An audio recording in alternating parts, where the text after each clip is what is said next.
it touches me to see that people are so unforgiving on the internet, and they say everything that comes to mind, not keeping in mind that they are actually talking to a person, and it might be very hurtful what they say. I mean, even for an artist, you know, people think with artists, they think they're different. They think like, oh, come on, they shouldn't be complaining. They have everything they want, you know? They shouldn't be like, you know, playing a victim role or anything. It's not like that.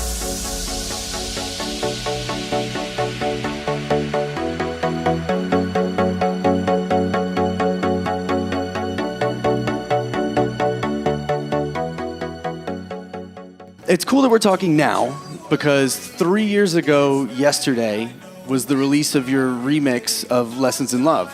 Wow, you did some research. I did some research. I thought it was really interesting because that seemed like a turning point for you when you really started looking outside of hardstyle to do house remixes. This is interesting because it's actually true. At that time, that was the first time when I kind of, you know, stepped outside of the boundaries of the hardstyle scene, because up until then, people were just remixing each other within the scene itself. And then came the opportunity for me to remix house DJs like Hartwell, Cascade, and that drew some attention from house DJs. They started playing my remixes and stuff. So that kind of was like the first bridge we as a hardstyle scene built with, you know, outside.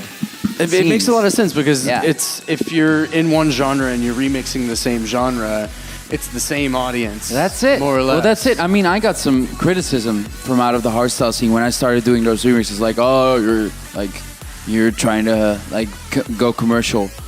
But then I said, well, exactly what you're saying right now. I mean, how boring is it to remix someone in exactly the same genre? Why? I mean, you should do something completely different with it. Like when I did the remix for Cascade, that was the email that I got back because they never heard hardstyle before in their lifetime. So I got like the email like from the manager of Cascade when I sent in the remix, like, I don't know what this is, but we fucking love it. It's like, so fast. Yeah. Well, it's funny because I was going to ask you about that because that community is so tight knit. Yeah. It's definitely a community. Yeah. And there's always that, just like you said, like selling out. There's people that are gonna look at it as like a betrayal. Yeah.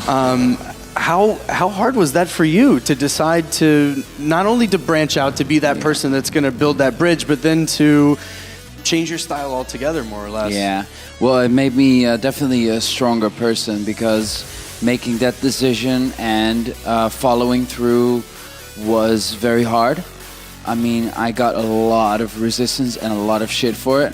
But I mean, I'm very grateful because from then on, every leap that I take from now on will be way easier because I already did it once, you know. And I see it like this, and a lot of people forget about this, you know.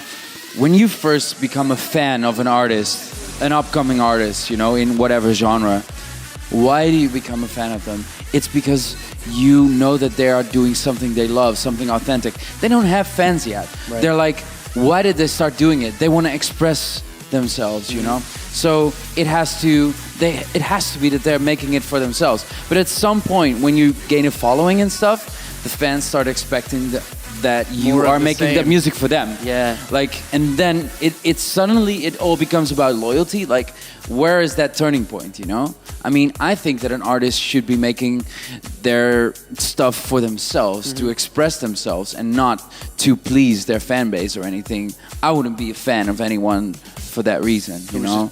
So yeah, that's definitely one of the things that I always try to keep in mind. And that's how you stay authentic, I guess.